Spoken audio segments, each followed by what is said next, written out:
Paris, सन 1930। जूली और उसका boyfriend Raul एक पार्क में बैठे आपस में बातें कर रहे होते हैं कि इतने में अचानक जूली का मंगेतर पियर्स वहां आ जाता है। अपने मंगेतर पियर्स को इस तरह अपने सामने खड़ा देखकर जूली बहुत हैरान हो जाती है, क्योंकि जहां तक जूली को पता था उसका मंगेतर पियर्स किसी काम से कुछ दिनों के लिए शहर से बाहर गया हुआ था।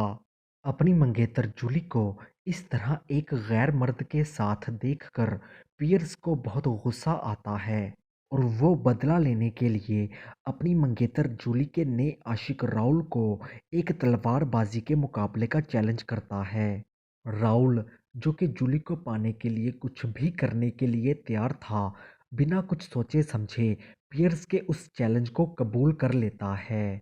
पियर्स के वहां से जाने के बाद जूली राउल को समझाती है कि वो पियर्स के साथ लड़ने के लिए ना जाए, क्योंकि जूली का मानना था कि पियर्स के पास किसी तरह की जादुई शक्तियां थी। लेकिन राउल ये कहकर जूली की बात टाल देता है कि वो जादू टूने पर यकीन नहीं करता। अगले दिन दोपहर के वक्त जूली के दोनों आशिक एक पहले से तयशुदा मुकाम पर मिलकर अपना तलवारबाजी का मुकाबला शुरू करते हैं। इतने में जूली भी वहां आ जाती है। लड़ाई के दौरान पियर्स हर लिहाज से अपने मुखालिफ राउल के ऊपर भारी साबित होता है।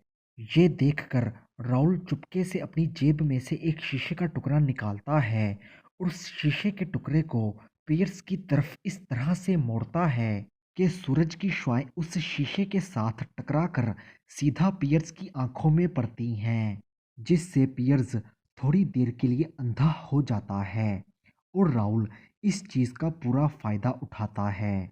और इस तरह जूली अपनी आंखों के सामने अपने मंगेतर पियर्स को राउल के हाथों मरते हुए देखती है। पियर्स को ठिकाने लगाने के बाद राउल भागकर जूली के पास जाता है।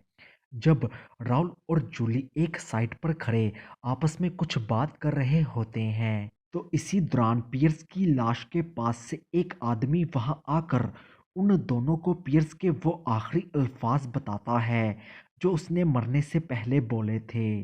राउल ने मुझे धोखे से हराया है।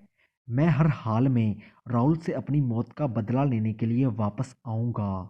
जब जूली राउल से इस बारे में पूछती है, तो राउल जूली को वो शीशे का टुकड़ा दिखाता है जिस शीशे के टुकड़े का इस्तेमाल करके उसने पियर्स को अंधा किया था।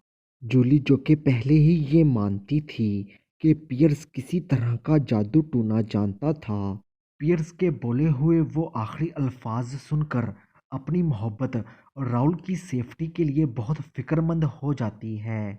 लेकिन राउल जूली को इस बात का हौसला देता है कि सब कुछ बिल्कुल ठीक हो जाएगा। तकरीबन एक साल बाद जूली और राउल, जो कि अब मियाँ बीवी बन चुके थे, एक शाम अपनी खाने की टेबल पर बैठे होते हैं कि इसी दौरान राउल को अचानक अपनी तबीयत में कुछ खराबी महसूस होती है। ये देखकर जूली फौरन आगे बढ़कर राउल को अपनी बाहों में थाम लेती है। लेकिन राउल जूली को इस बात का यकीन दिलाने के बाद कि वो बिल्कुल ठीक है, वहां से चला जाता है। उसी रात जूली एक शीशे के सामने बैठी अपनी डायरी लिख रही होती है कि इसी दौरान अपनी डायरी के सफ़े पर तारीख लिखते हुए जूली को एहसास होता है कि ठीक एक साल पहले आज के दिन ही राउल ने पियर्स को कत्ल किया था। ये बात पता चलते ही जूली बहुत परेशान हो जाती है, क्योंकि जूली के लिए ये बात महज एक इत्तेफाक नहीं थी कि ठीक एक साल बाद पियर्स की मौत वाले दिन ही उसके शौहर राउल की तबीयत खराब हुई। जूली ये सारी बातें सोच रही होती है कि इसी दौरान अचानक जूली को अपने सामने लगे शीशे में अपने पुराने आशिक पियर्स का अक्स दिखाई देता है।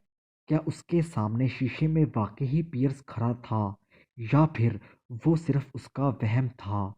अभी जूली इसी कश्मकश में होती है कि इतने में जूली पियर्स को शीशे में से निकलकर अपनी तरफ आता हुआ देखती है। ये देखकर जूली खौफ की वजह से बेहोश होकर गिर जाती है। और इसी दौरान बाहर बहुत तेज तूफानी बारिश शुरू हो जाती है। रात के वक्त जब राहुल अपने घर वापस आता है तो राहुल को अपने घर के माली से पता चलता है कि उसके घर के गार्डन में मौजूद एक दरख्त तूफानी हवाओं की वजह से अपनी जड़ों से हिल गया था। अपने माली की ये बात सुनकर राहुल अपने माली को हुक्म देता है कि वो उस दरख्त को रस्सियों के साथ बांध दे ताकि उस दरख्त को जमीन पर गिरने से रोका जा सके। अगली सुबह कुछ आवाजें सुनकर जूली की आंख खुल जाती है। वो आवाजें कहाँ से आ रही हैं, ये जानने के लिए जूली अपने कमरे की खिड़की से घर के बाहर झांकती है, जहां वो घर के गार्डन में अपने शौहर राउल और पियर्स के भूत को आपस में तलवारों के साथ लड़ते हुए देखती है। ये देखकर जूली के पैरों के नीचे से जमीन निकल जाती है, लेकिन इतने में जूली को उसके घर के दो मुलाजिम नींद से जगा देते हैं। ये जानकर जूली सुख का सांस लेती है कि वो सिर्फ एक डरावना ख्वाब देख रही थी। लेकिन इतने में जूली को उसका माली वो मनहूस खबर सुनाता है कि उसका शौहर राउल मर चुका है। पूछने पर जूली को अपने माली से पता चलता है कि उसका शौहर राउल सुबह के वक्त अपने घर के गार्डन में चहलकदमी कर रहा था कि इसी दौरान घर के गार्डन में मौजूद वो दरख्त जो एक रात पहले चलने वाली तेज हवाओं की वजह से अपनी जड़ों से हिल गया था, राहुल के ऊपर आ गिरा। माली का ख्याल था कि शायद अपनी आंखों में पड़ने वाली सूरज की रोशनी की वजह से राहुल को पता नहीं चला और गलती से राहुल का पांव दरख्त को सहारा देने वाली रस्सी के साथ टकरा गया, जिससे पहले से ही बामुश्किल खड़ा दरख्त बेकाबू होकर राहुल के ऊपर आ गिरा। लेकिन दुनिया जो मर्जी कहे, जूली ये बात बहुत अच्छी तरह जानती थी कि उसके शौहर राहुल की मौत कोई हादसा नहीं थी, क्योंकि राहुल की मौत दरख्त के नीचे दबने की वजह से नहीं, बल्कि उस दरख्त की एक छोटी सी टहनी पेट में खुभने की वजह से हुई थी।